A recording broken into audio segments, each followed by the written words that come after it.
We are going to continue our study of Social Studies, Chapter 11, Roman Christianity, with Lesson 2 today, the Roman Empire and Religion. The big idea: people in the Roman Empire practiced many religions before Christianity, which was based on the teachings of Jesus of Nazareth. It spread and became Rome's official religion. Main ideas: despite its general religious tolerance, Rome came into conflict with the Jews. A new religion, called Christianity, grew out of Judaism. Many considered Jesus of Nazareth to be the Messiah, and Christianity grew in popularity and eventually became the official religion of Rome. So Romans were accepting of the gods of the people that they conquered. And they prayed to a wide range of gods. And they did this because they weren't sure which gods existed and which ones did not. So to avoid offending the ones that did exist, they just kind of prayed to all of them, to gods and goddesses. The Romans would ban a religion only if it was considered to be a political problem. So, as we said earlier, the Romans worshiped many gods, whereas we know that the Jews worshiped only one God. Remember, that's called a monotheistic religion, one God. Some Romans thought that the Jews were insulting their gods by worshiping only one God, and that is where the problem started. Remember, they were tolerant unless it went against their political ideas. So, the Jews rebelled against Roman rule twice, and they were defeated. Emperor Hadrian banned the practice of some rituals of the Jewish customs in hopes of ending the desire for independence. But, as we know, the Jews were only going to worship their God, period. So they rebelled again. Hadrian destroyed Jerusalem and forced the Jews out of, just basically forced them out of Rome after the Romans built over it. So there are two videos that you need to come back and watch about Hadrian in Jerusalem and Hadrian in Judea, or Judea, as some say. So before the Jews rebelled, there was a new religion that appeared in Judea. This religion was based on the teachings of Jesus of Nazareth. So this new religion, Christianity, is rooted in Jewish ideas and traditions. So remember, the Torah is the Jews' holy book, and it's basically the Old Testament of Christianity. So Messiah means anointed in Hebrew, and the Jews believed that the Messiah would be chosen by God to lead them. They also believed that if they followed the laws closely, a descendant of King David, remember King David? He was David and Goliath, remember that whole story? Okay, and then he wanted to build the first temple, but Solomon built the first temple. Anyway, they thought that a descendant of King David would come to restore their kingdom. And there was this prophet named John the Baptist, announced that this leader, the Messiah, was coming soon.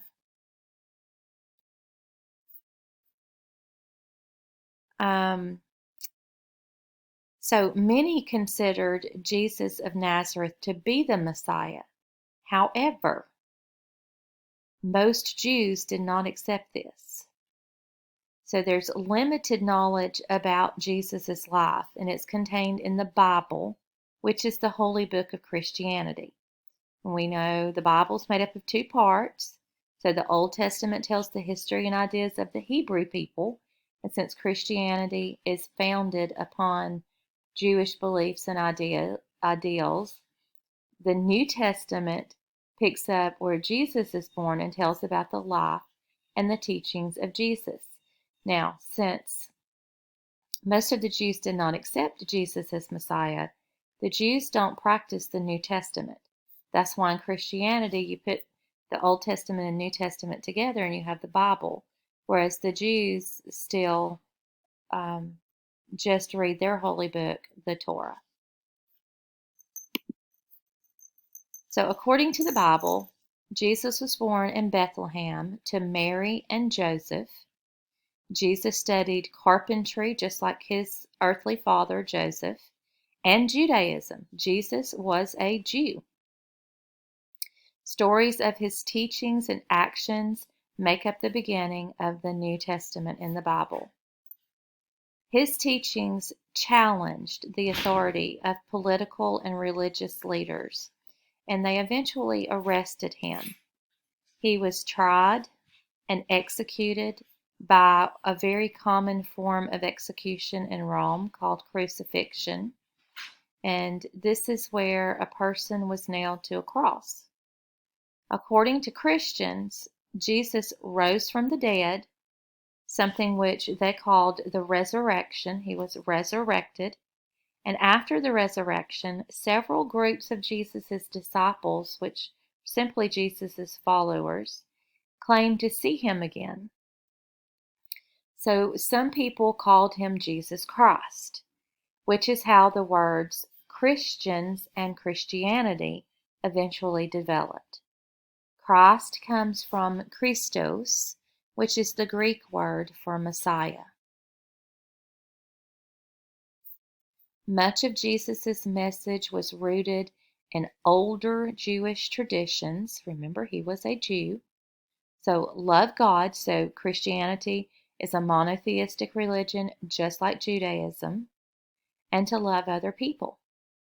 He taught that people who were saved from sin, and sin is when you do things that are against God's word, but if you were saved from sin through Jesus, that you would enter the kingdom of God when you died.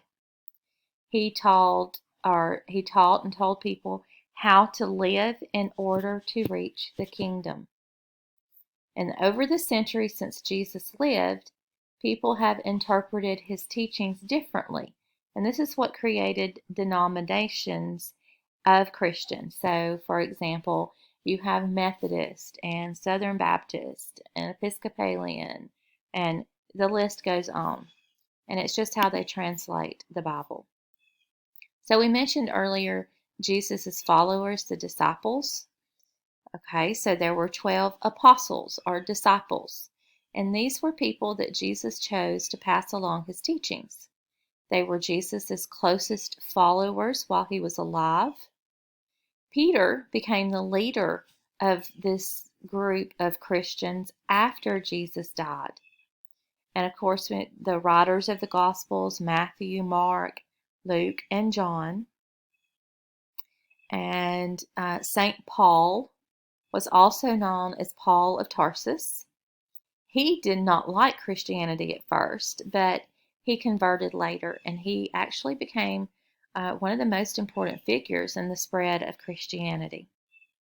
All of Jesus's disciples, all of the 12, were martyred for their beliefs, meaning they were killed for their beliefs in Christianity, all except for John, and he was exiled to the Isle of Patmos, and we don't really know what happened to John. So Christians spread their beliefs throughout the Roman Empire, but they were challenged at times. They distributed parts of Jesus' message, including the Gospels. And then within 100 years of Jesus' death and resurrection, as Christians believe, thousands of Christians lived in the Roman Empire. And as we said earlier, some people were arrested and they were killed for their religious beliefs. So you're going to go back here and watch a video on the persecution of the Christians by Nero.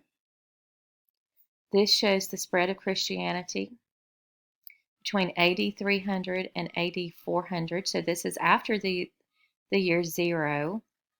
So this would be common era in the new terminology. The red shows the Christian areas in AD 300, and then by AD 400, all of the pink is added to that. And you can see the orange boundary of the Roman Empire. So a little bit more about the persecution. To prevent unrest in the empire, some emperors actually banned Christianity, which this led to long periods of persecution of Christians. And persecution simply means punishing a group because of their belief. Christians were often forced to meet in secret, so kind of underground. In the early 300s, the Emperor Constantine converted to Christianity, and he removed the ban on religion, which helped Christianity spread even more. You're going to come back and watch a video on Constantine, and once you've done that, this is the end of lesson 11.2. The next time we will talk about the end of the Roman Empire.